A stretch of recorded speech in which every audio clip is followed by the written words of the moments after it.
Did you hear about Chris, Mr. Beast editor, being trans? Oh yeah, the good Chris Chan.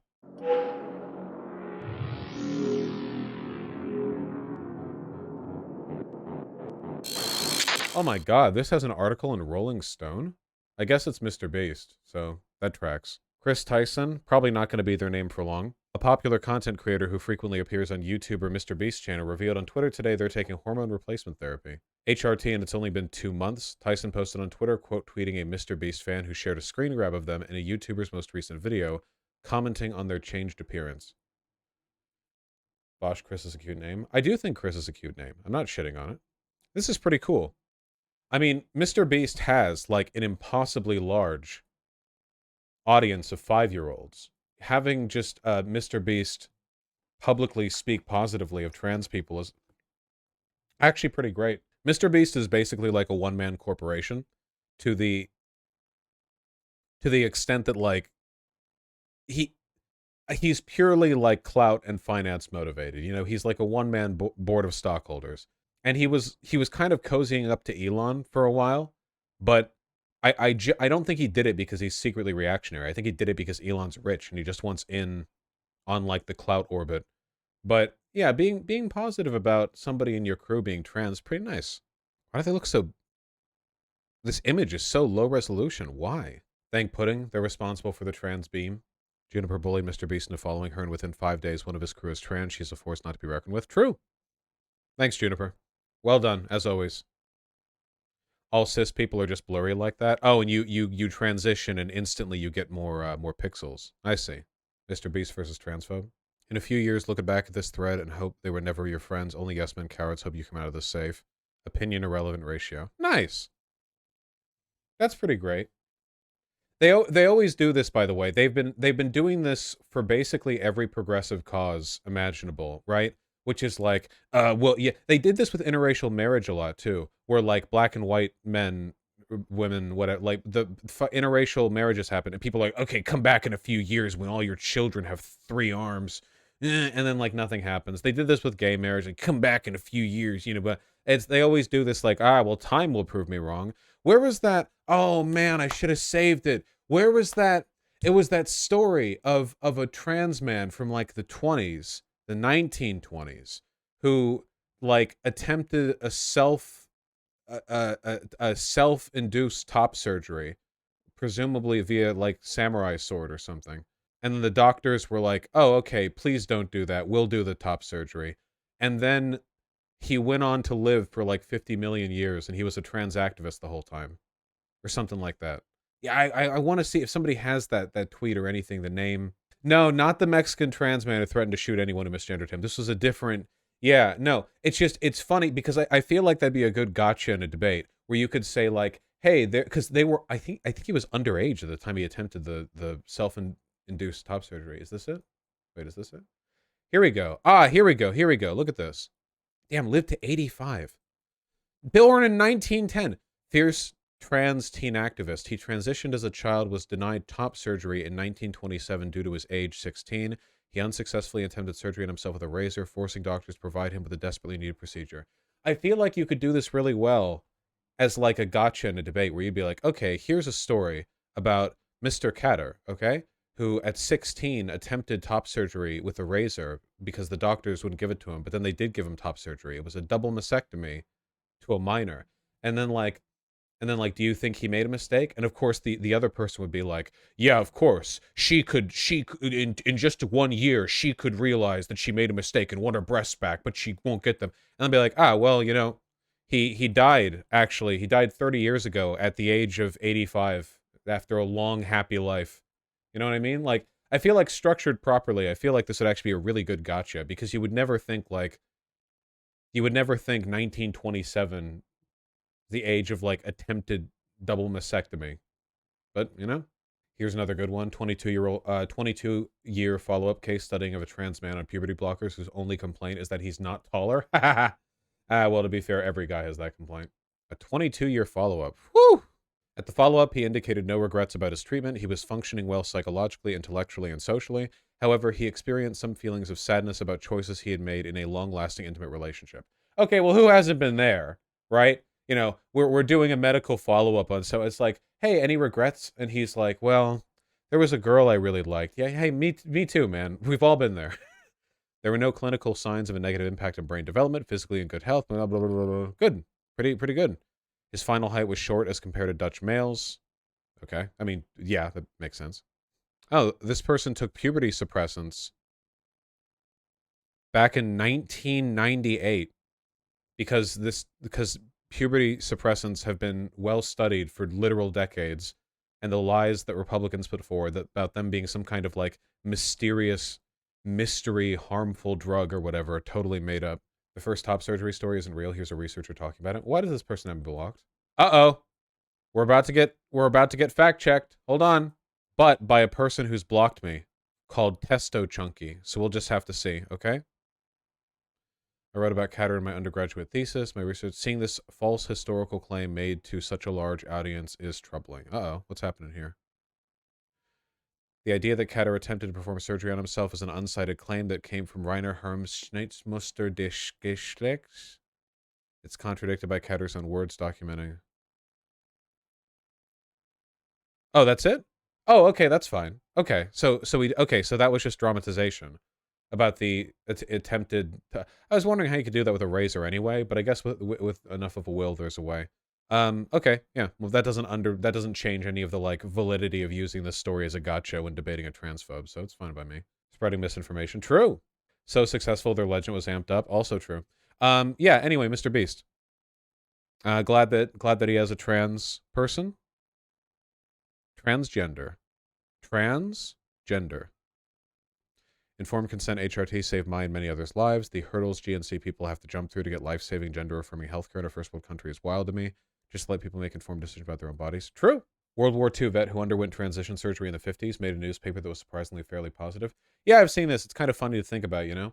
There are, we live in the most progressive era of human history. I don't mean to suggest the past was more progressive, but you get these weird like I don't know, bubbles of introspection sort of drifting up through time every once in a while where you reflect on something that today is a big deal, and there was a time in the past where maybe just for one person or even for a second there was a glimmer of something good.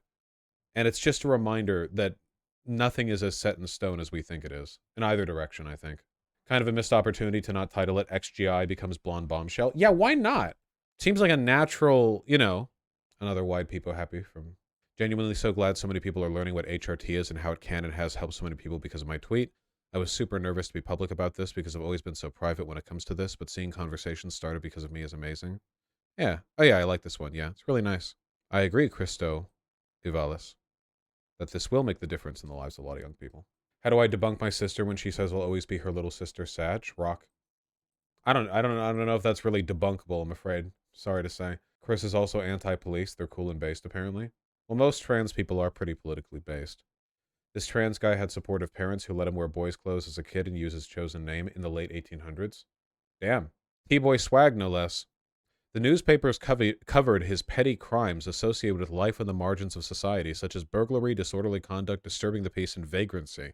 He was arrested after being involved in bar fights and for drunkenness. Damn.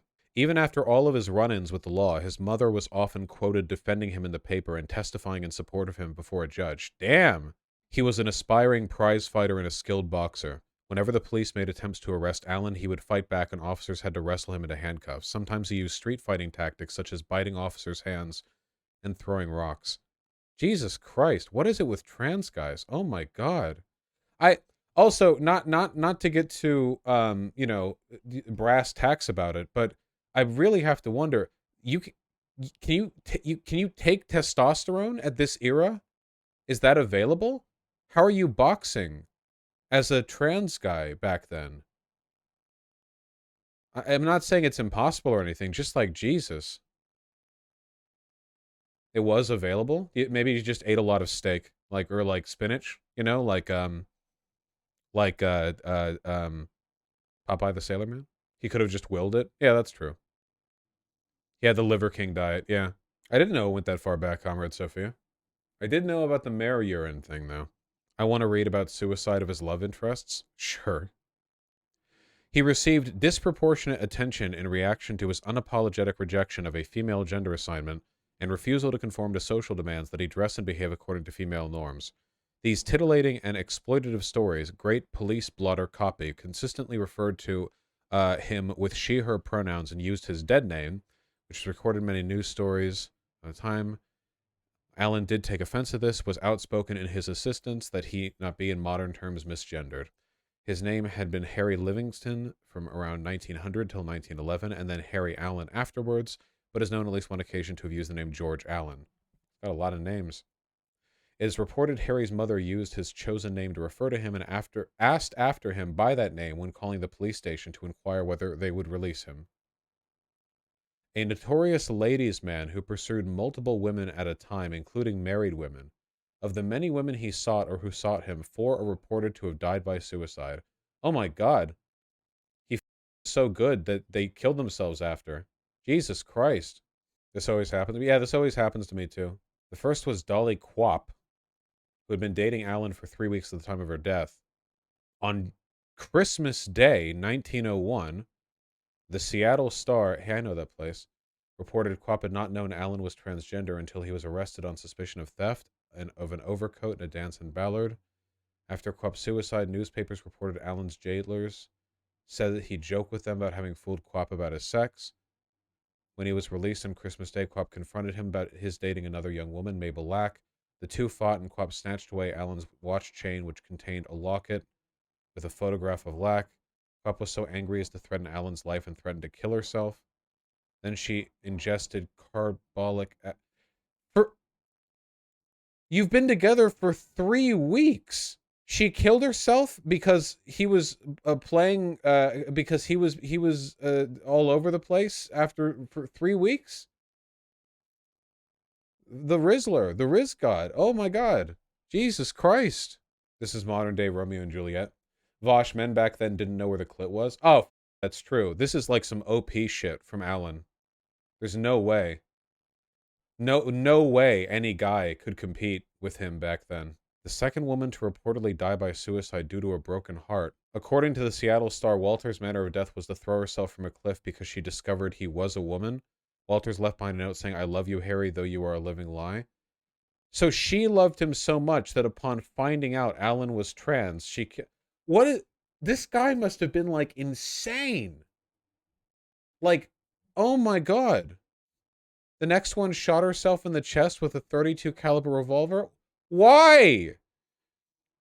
Suspicion she was driven to shock and despair in discovering he was transgender. Coincidentally, Waldron had a sister who also shot herself after an unrequited love. Why? The fourth of Allen's paramours to die by suicide was Gertie Samuels. According to reports, Samuels shot herself in the chest after Allen left her at the altar because they couldn't be married as a homosexual couple. Allen claimed one of the suicide stories was fabricated by a reporter in Seattle for a quick payout. One, but not the other 3. And then he died of syphilitic meningitis. This is like the opposite of the trans panic defense, where instead of attacking the trans person, you kill yourself. Yeah, what the f is going on? Where's his HBO docuseries? Unironically. Not kidding, actually. Insane. Yeah, the most likely explanation for all of this is that this guy really was the Rizzler. And basically just like a combination of like shock and shame of the imagined homosexuality of the encounter. But probably also a lot of it was like sadness that they couldn't be together in the rules that they had. You know what I mean? It's just Romeo and Juliet shit. Vaush, if this guy was cis, we would not be cheering. He's just Andrew Tating. But there doesn't seem to be any evidence of him doing anything bad outside of being a womanizer, which, I mean, yeah, I guess he shouldn't sleep around with multiple women at once, but like, that seems pretty minor compared to the 4 suicide things. And also not immediately telling the women that he was rizzing that he was trans, which I don't think you should have to. I don't think he's doing anything wrong. I mean, clearly he was like a vagabond and a scoundrel or whatever, but yeah, I don't know. Dude, this is literally like the GOP obsession with trans people. On September 26, 1911, Allen was arrested for selling liquor to an indigenous person in Spokane, Washington. That's a crime? This was the first charge in which police held Allen for a prolonged period while he awaited a criminal trial. While incarcerated, the chief of the Spokane police tried to force Allen to switch to wearing skirts and feminine undergarments. The press and public were interested enough in what type of clothing he wore that they ran at least 5 articles during his 2-month stay at the county jail on whether Allen had donned a skirt yet, and then there are 5 citations afterwards. The police chief gave Allen the ultimatum between solitary confinement or finally wearing a dress when the jail reopened its women's ward, but Allen remained in the clothes of his choosing for the entirety of his stay at the county jail. Chad, a choice. You will wear a dress, or we will put you upon the fletching wheel, where your skin will be stripped from your bones. And him just folding his arms as they load him onto the wheel. Yeah, I will not eat the bug. I will not wear the dress. I will not live in the pod. Okay, I have to see what one of these newspapers looked like. The ones asking whether or not Allen had donned a skirt. What are they talking about? Okay.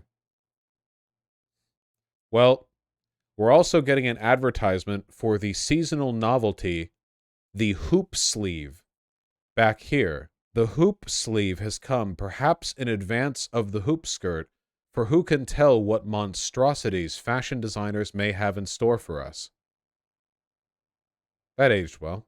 Even when winter's blasts are likely to make it a distinctly uncomfortable garment.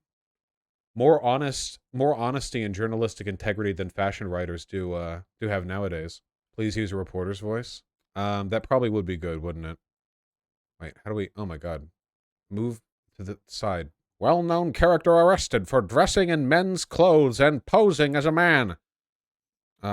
Allen is again under arrest for posing as a man. This time, wasn't he arrested for selling liquor to an indigenous? Okay, whatever. Allen admitted that he had worn men's clothes for 11 years and that he first donned male attire because of some trouble he had gotten into. What? More nasally? Sorry, my sinuses are clear right now. It's all that anti-allergen stuff that I took. Huh. All right, well. What have we learned from this? T-Boy swag is real? Probably.